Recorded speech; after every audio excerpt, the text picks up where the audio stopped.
చేసుకోనంటేనేమో నువ్వు కొడతావు, చేసుకుంటా అంటేమో ఆయన కొడతాడు. నీ ఇద్దరు పొత్తులో నేను చేస్తున్నా. Watch our film Raju vs. Rambai with extended cut, streaming now only on ETV Win.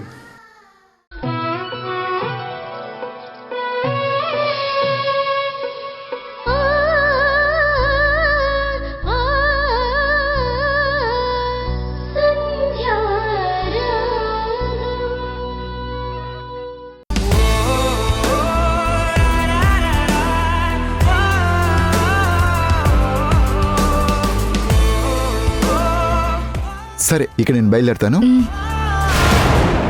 ఏంటి బావా, పట్ట పగలే డోర్ వేసుకోకుండా ఈ రొమాన్స్ ఏంటి?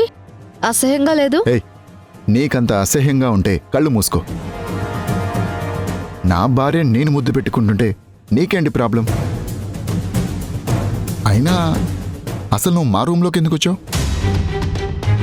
ఎప్పుడు పడితే అప్పుడు, ఎక్కడికి పడితే అక్కడికి రావడమేనా? డోరు నాక్ చేసి రావాలని తెలీదా? ఏ మౌనిక, అసలు నీకిక్కడేం పని? నువ్వు వెళ్ళు. సరేలే, వెళ్తానులే.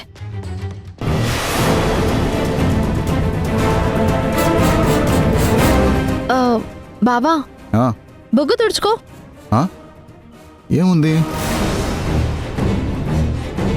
మీ ఆవిడ ముద్దు పెట్టినప్పుడు లిప్స్టిక్ అంటుకుంది. ఉండు, నేనే తుడుస్తాను. ఏయ్, ఒక్క నిమిషం. ఇవి నా భార్య పెదాలు, అంత ఈజీగా తుడవనిస్తానా?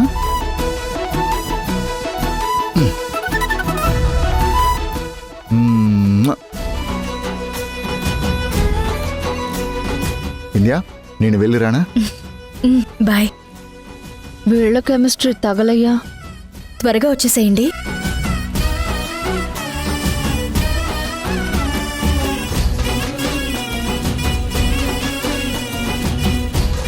కొట్టుకొని చావాల్సిన వాళ్ళు ఒకరి మీద ఒకరు ప్రేమ చూపించుకుంటున్నారు. వింధ్య బావను అనుమానించి రాచి రంపాన పెట్టింది. ఇవన్నీ బావ మర్చిపోయి భార్యతో ముద్దు ముచ్చట్లాడుతున్నాడు. ఆడపిల్ల చేపడితే బావ అన్నీ మర్చిపోతాడా? అయినా ఇవన్నీ నేను కదా చేయాలనుకున్నాను. నేను కన్న కలలన్నీ వింధ్యకి నెరవేరుతున్నాయి. వీళ్ళిద్దరినీ విడగొట్టడం ఎలా? చూస్తుంటే ఇదేమో మళ్ళీ ప్రెగ్నెంట్ అయ్యేలా ఉంది. అదే గనక జరిగితే బావ వింధ్య విడిపోయేదెప్పుడు? నేను ఇంటి కోడలనయ్యేదెప్పుడు? ఏంటయ్యా దేవుడా నాకు ఈ పరీక్ష?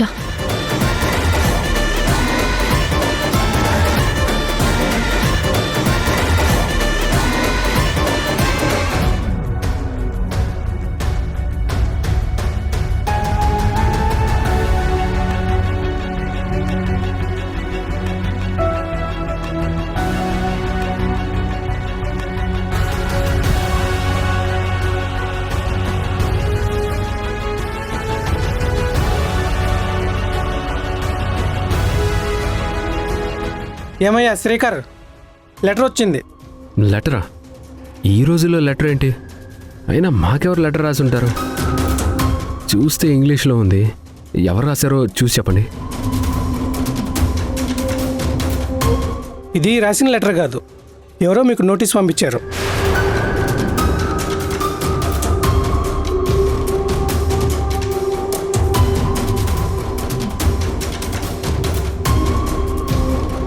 నోటీసా? ఎవరు పంపించుంటారు?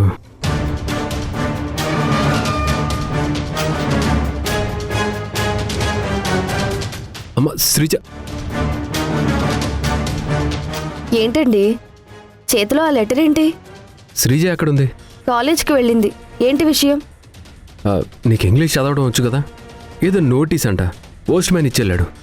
నోటీసా? ఆ నోటీస్ దేని గురించి సంధ్య? చెప్తానుండండి.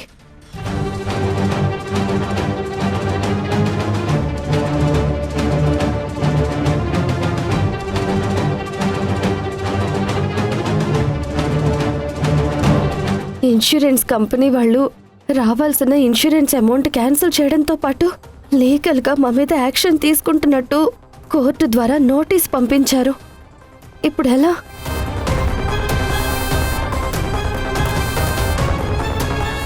సంధ్య, అలా కంగారు పడుతున్నావేంటి? నీ మొహం ఏంటి అలా మారిపోయింది? ఈ నోటీస్ దేని గురించి? నోటీస్ అంటే మనకు తెలియజేసే ఒక లెటర్ అండి. ఎవరు పంపించారు? ఆహ్, అదే ఇన్సూరెన్స్ వాళ్ళు. మన షాప్ తగలబడిపోయిన తర్వాత మనకి డబ్బు వస్తుందన్నారు కదా, ఆ విషయమే రాతపూర్వకంగా పంపించారు. అంతేనా? నేను చాలా కంగారు పడ్డాను. ఈ రోజుల్లో ఫోన్లు వాట్సాప్లు ఉండగా లెటర్ ఏంటని పోస్ట్ మ్యాన్ అడిగితే అతనేమో నోటీస్ అని చెప్పాడు. నాకు అర్థం కాలేదు సంధ్య. నోటీస్ అంటే ఇదేనా? నేను ఏంటోనని చాలా కంగారు పడిపోయాను.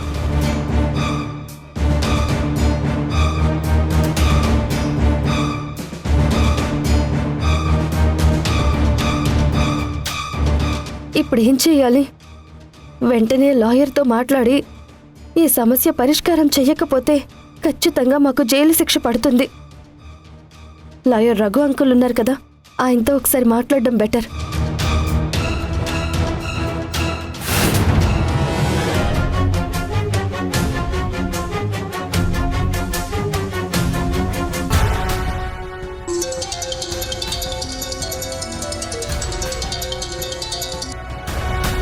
హలో హలో రఘు అంకుల్, నేను సంధ్యని మాట్లాడుతున్నాను. అమ్మా సంధ్య, చెప్పు. అంకుల్, మాకొక నోటీస్ వచ్చింది. దీన్ని ఎలా ఫేస్ చేయాలో కొంచెం చెప్తారా? నోటీసా? ఎవరు పంపించారమ్మా? అదే అంకుల్, మీకు లాస్ట్ టైం చెప్పాను కదా, ఇన్సూరెన్స్ కంపెనీ వాళ్ళ గురించి. వాళ్లే పంపించారు. ఓ, ఆ కేసా? నోటీస్ దాకా వచ్చిందంటే ఖచ్చితంగా మీరు కోర్టుకి వెళ్లాల్సి వస్తుందమ్మా. అదేంటి అంకుల్, మా షాప్ తగలబడిపోయింది, అదంతా చాలదన్నట్టు మళ్ళీ ఇప్పుడు కోర్టు ఏంటి? చూడమ్మా, ఇన్సూరెన్స్ కంపెనీ వాళ్ళకి సాక్ష్యాలు అవి ఇవి కావాలి. అంకుల్, వింధ్య కావాలని నందుని పంపించి ఇదంతా చేసింది. ఇది వ్యక్తిగత కక్షే తప్ప వేరే ఇంకేం లేదంకుల్. ముందు జాగ్రత్తగా మీకు అన్నీ చెప్పాను కదా. చెప్పావమ్మా, కానీ దీంట్లో ఏమీ చేయలేం. నందు అప్రూవల్గా మారిపోయి పోలీసులకు లొంగిపోయాడు. నువ్వే నందుతో ఫైర్ యాక్సిడెంట్ చేయించావని కేసు నమోదు చేస్తారు. సాక్ష్యం బలంగా ఉన్నప్పుడు ఈ కేసు మీరు గెలవలేరు. నిలబడదమ్మా. అంకుల్, ప్లీజ్ అంకుల్, మీరే ఏదో ఒకటి చేసి ఈ గండం నుంచి కాపాడండి. షాప్ తగలబడిపోయినా ఇన్సూరెన్స్ వచ్చిందని ఇంట్లో వాళ్ళని మేనేజ్ చేస్తున్నాను. ఇప్పుడు కోర్టు నోటీసులు వచ్చాయని, నేను కోర్టు మెట్లెక్కబోతున్నానని ఇంట్లో వాళ్ళకి తెలిస్తే వాళ్ళు అస్సలు తట్టుకోలేరు అంకుల్. నీ బాధ నాకు అర్థమవుతుందమ్మా. కోర్టుకు కావాల్సింది సానుభూతి, జాలి, దయ కాదు, సాక్ష్యాలు. ఆ సాక్ష్యాలటు వింధ్య వైపు ఉన్నాయి. ఆ నందు అప్రూవల్గా మారకపోతే నువ్వు ఏదైనా చేయగలవు. కానీ ఖచ్చితంగా నందు జడ్జి గారి ముందు వేలు నీ వైపు చూపిస్తాడు. దీని నుంచి నువ్వు తప్పించుకోవడం చాలా కష్టం అమ్మా. ఈ విషయంలో నేను నీకు ఏమాత్రం హెల్ప్ చేయలేను. I'm very sorry. Uncle, notice దాకా వచ్చిందంటే ఖచ్చితంగా మీరు కోర్టుకి వెళ్లాల్సి వస్తుందమ్మా. వింధ్య, ఎంత పని చేసావే. నా షాప్ పోయింది, ఇన్సూరెన్స్ పోయింది. ఇది చాలదన్నట్టు మమ్మల్ని కోర్టు వరకు ఏడుస్తున్నావు. లాయర్లు కూడా చేతులెత్తేశారు.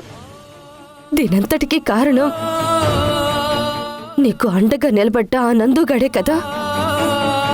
వాడే ఇలా తప్పుడు సాక్ష్యం చెప్పకపోయుంటే అసలు ఈ పరిస్థితి వచ్చేదే కాదు. ఇదంతా చేసింది ఆ నందుగాడే.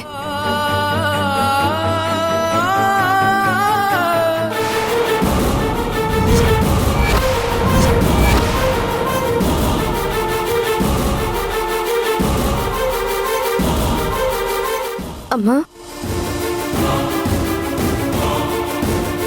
ఏంటి తల్లి ఇది? నీకు పురిట్లో బిడ్డ మాత్రమే దూరమైందనుకున్నాను, కాని వింధ్య కూడా దూరమైందా? నా అనుమానమే నిజమైంది. నువ్వు వింధ్య సఖ్యతగా లేరు కదా, మీ ఇద్దరి మధ్య దూరం పెరిగింది కదా.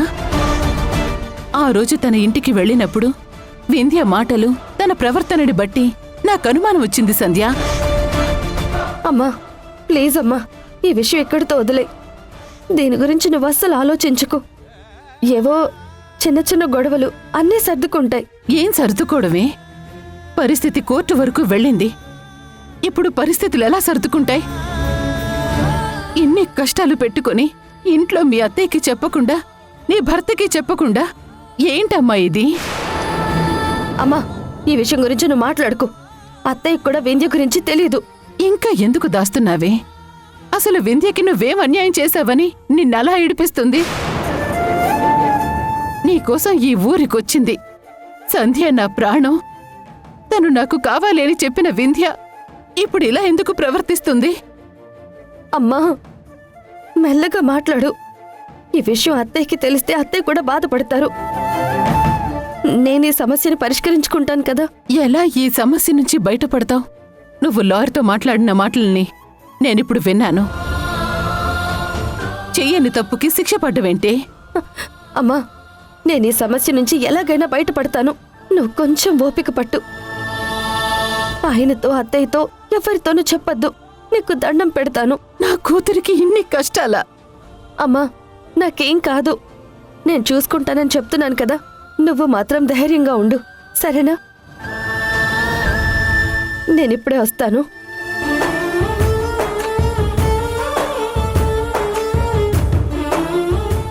భగవంతుడా, ఏంటి తండ్రి నా కూతుర్ని ఇలా పరీక్షిస్తున్నావు? రేయ్, ఎన్నిసార్లు లెక్క పెట్టినా డబ్బులు తక్కువే వస్తున్నాయి. వడ్డీ వసూలు చేసినప్పుడు సరిగ్గా ఇచ్చారా లేదా అనేది లెక్క పెట్టుకొని చావాలి కదరా.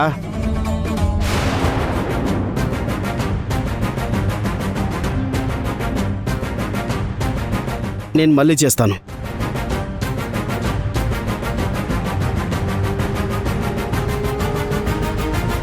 ఎరా, దందాలు చేస్తావు, వడ్డీ వ్యాపారాలు చేస్తావు. అవి సరిపోవన్నట్టు తప్పుడు కేసులు కూడా పెడుతున్నావా? ఎంత కమ్ముడిపోయావురా నువ్వు? నా షాప్ తగలబెట్టింది కూడా నువ్వే కదా. పైగా ఏంట్రా ఈ తప్పుడు కేసు? తప్పుడు కేసేంటి? ఉన్న కేసే కదా. మీరే కదా డబ్బులిచ్చి ఆ రోజు షాప్ తగలబెట్టమని చెప్పారు, మర్చిపోయారా? అబద్ధం ఆడితే చంపేస్తాను. ఇది నీకు నాకు సంబంధించిన విషయం కాదు, నా కుటుంబానికి సంబంధించిన విషయం. దీనివల్ల నా కుటుంబం మొత్తం రోడ్డు మీదకొచ్చింది. పడని, నన్నేం చేయమంటావు? నన్ను చెప్పుతో కొట్టింది మర్చిపోయారా? ఇప్పటికీ నువ్వు కొట్టిన చెప్పు దెబ్బ నాకు గుర్తుంది. ఆ రోజు చెప్పు దెబ్బతో వదిలేశాను, కానీ ఈరోజు నువ్వు చేసిన పనికి నిన్ను చంపే ఇక్కడి నుంచి వెళ్తాను. నిన్ను సంధ్య, సంధ్య,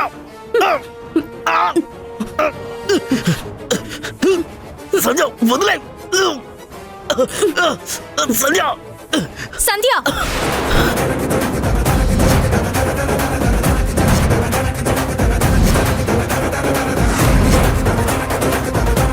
వదలు.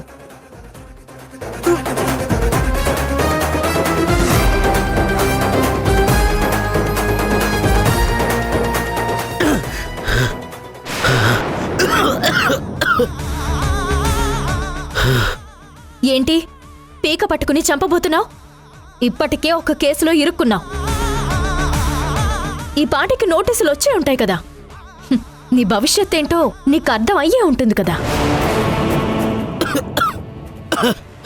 ఆ కేసు నుంచి నువ్వు బయటపడ్డానికి లాయర్ల చుట్టూ తిరగాల్సి వస్తుంది. అది చాలదన్నట్టు ఇప్పుడు అతన్ని చంపబోతున్నావు. అది అటెంప్ట్ టు మర్డర్ కేసు అవుతుంది. నీ జీవితం ఏమవుతుందో తెలుసా? వింధ్య, ఇది కరెక్ట్ కాదు. ఇదంతా నువ్వే వీడితో చేయిస్తున్నావని నాకు తెలుసు. వీడితో చేతులు కలిపి షాప్ తగలబెట్టావు. అది చాలదన్నట్టు ఇప్పుడు మళ్ళీ తప్పుడు కేసు పెట్టించాం. పైగా వీడిని సమర్థిస్తున్నావా? నా మాట విను వింధ్య, ఇది కరెక్ట్ కాదు. ఏది కరెక్ట్ కాదు? నా భర్తతో షాప్ ఓపెనింగ్ చేయించడమా? నా కుటుంబాన్నంతా నీ వైపుకి తిప్పుకోవడమా? చివరికి పైసా ఖర్చు లేకుండా మా డబ్బుతోనే ఇన్సూరెన్స్ చేయించుకుని నన్ను హేళన చేయడమా? ఏది కరెక్ట్ కాదు? నా ఇంట్లో అందరూ ఉన్నా నేను అనాథనైపోయాను. నాకు గుర్తింపు లేకుండా పోయింది. దీనంతటికీ కారణం ఎవరు? నువ్వు కాదా?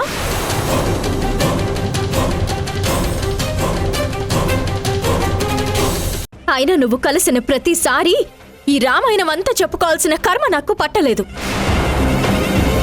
అవును, నీ షాపు తగలబెట్టింది నేనే.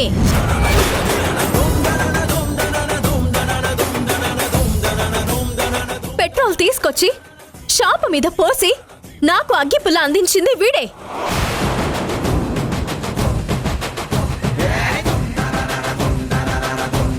ఇప్పుడేంటి మరి? వింధ్య, నువ్వేనా ఇలా మాట్లాడుతుంది? నేను నీ స్నేహితురాల్నే. గతంలో ఒకసారి వీడు నన్ను తప్పుగా చూశాడని, తప్పుగా మాట్లాడాడు అని నాకు ధైర్యం నూరిపోసి వీణ్ణి చెప్పుతో కొట్టించిన నువ్వేనా ఇలా మాట్లాడేది? వింధ్య, నువ్వు తగలబెట్టింది నా షాపుని మాత్రమే కాదే, నా జీవితాన్ని.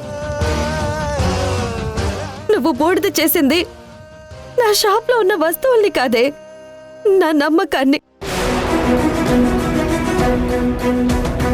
కాలి మసైపోయింది అక్కడున్న చీరలు కాదు, మన బంధం. ఏంటి వింధ్య, తప్పు మీద తప్పు చేస్తూ ఉంటే ఇది ఎంత దూరం తీసుకెళ్తుంది? నువ్వు నా షాప్ తగలబెట్టావు, అదే చాలదన్నట్టు కోర్టు కేసు ఒకటి. అర్థమైంది. నీ బాధ, నీ కన్నీళ్లు చూస్తుంటే అసలు నువ్వు ఈ కేసు నుంచి బయటపడ్డానికి ఏ మార్గం లేదని నీకు అర్థమైన విషయం నాకు అర్థమైంది. కానీ సంధ్య, నువ్వు ఎన్ని కన్నీళ్లు కార్చినా, ఎంత బాధపడ్డా నేను ఈ విషయంలో రాజీ పడను. ఏరా నందు, నువ్వు నేను చెప్పినట్టు వింటావా, లేక సంధ్య పీక పట్టుకోగానే భయపడిపోతావా? నేనెందుకు భయపడతానండి? మీలాంటి వాళ్ళ కోసం నేను ఏదైనా చేస్తాను. ఈవిడ షాపింగ్ కర్మ. ఈ రాత్రికే వీళ్ళింటికెళ్ళి వీళ్ళ ఇల్లు తగలబెట్టమన్నా తగలబెట్టేస్తాను, లేదా ఈవిడ భర్తను యాక్సిడెంట్ చేసి జీవితంలో కోలుకోకుండా చేయమంటే చేస్తాను. ఈ రోజు రాత్రికి ఆ పని చేసేస్తాను. చంపేస్తాను నందు.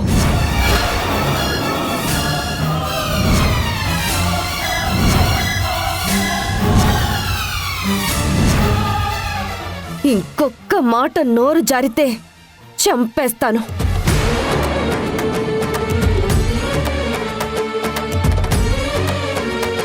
ఇది ఇద్దరు స్నేహితుల మధ్య జరుగుతున్న చర్చ. తగలబెడతాను అంటున్నావు. ఏ, నీకొక్కడికే దొరుకుతుందా పెట్రోలు? నీకొక్కడికే దొరుకుతుందా అగ్గిపుల్ల? నువ్వు నా ఇల్లు తగలబెడుతూ ఉంటే నేను చేతులు కట్టుకుని చూస్తూ కూర్చుంటానా? నువ్వు కాల్చడానికి నా ఇల్లుంటే నేను కాల్చడానికి నీ ఇల్లు లేదా? నీకు నా భర్తని, నా కుటుంబాన్ని ఏదో ఒకటి చెయ్యాలన్న ఆలోచన వస్తే నిన్ను నడి రోడ్డు మీద కాల్చి చంపేస్తాను.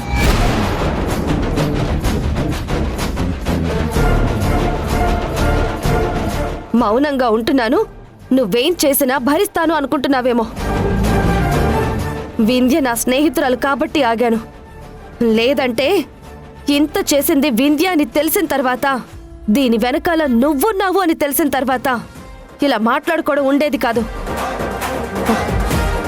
ఆకలి బాధ ఎలా ఉంటుందో తెలిసిన దాన్ని, కుటుంబ భారం మోసి జీవితం అంటే ఏంటో తెలిసిన దాన్ని. నాకు బతకడము వచ్చు, అవసరమైతే నా కుటుంబాన్ని బ్రతికించుకోవడం కోసం అడ్డంగా నిలబడ్డం కూడా వచ్చు. తప్పు చేస్తున్నావు వింధ్య. పైన దేవుడున్నాడు, అన్నీ చూస్తాడు. ఓడిన ప్రతి వాడు చెప్పే మాట ఇదే, మంచి చెడు దేవుడు చూస్తాడని. ఏ దేవుడు చూస్తాడు? ఏ దేవుడు చూస్తాడు? నాకంత నమ్మకం లేదు. నువ్వు పూజించే దేవుళ్ళనే నేను కూడా పూజిస్తున్నాను. నువ్వు మొక్కినట్టే నేను కూడా మొక్కుతున్నాను. నీకు అన్యాయంగా కనిపించినా నేను చేస్తుంది న్యాయం. నువ్వు నన్ను ఏడిపించావు, నేను నిన్ను ఏడిపిస్తున్నాను.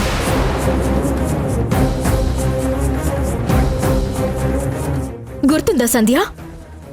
ఆ రోజు నువ్వు షాప్ క్లోజ్ చేసుకుని వెళ్ళేటప్పుడు నీకు నీ భర్తకి నేనొక్క మాట చెప్పాను. ఒక్కసారి గుర్తు చేసుకో.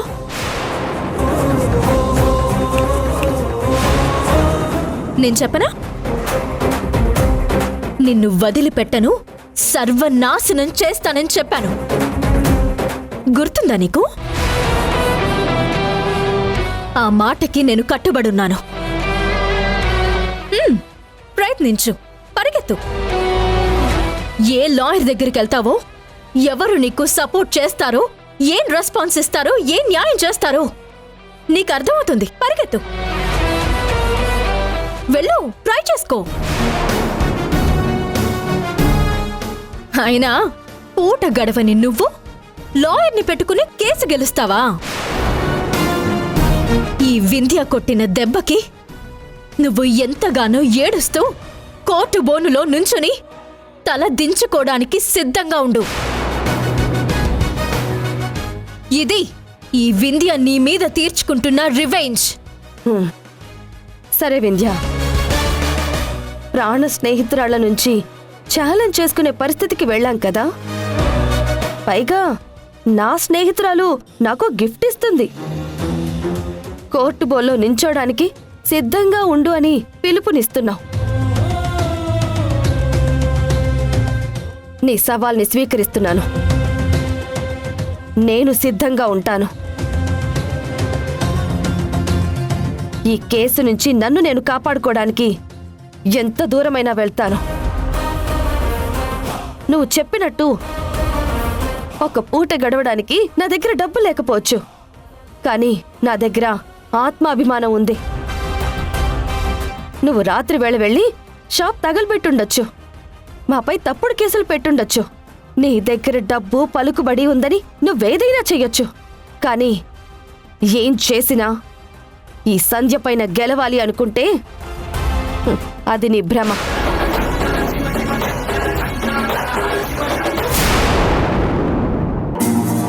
ఇండియా, ఏంటిది? అమ్మ చెప్తోంది నిజమా? ఏం చెప్పారండి అత్తయ్య? సంధ్యకి ఇన్సూరెన్స్ రాకుండా చేసి తన పైన చీటింగ్ కేసు పెట్టిస్తావా? ఏది మనదనుకుంటా, ఏది కాదనుకుంటా. సంధ్య, అదృష్టం కొద్దీ ఇన్సూరెన్స్ వచ్చింది. ఆ డబ్బులు ఎప్పుడు మన అకౌంట్లో పడతాయో కనుక్కున్నావా? కని దిగిపోతా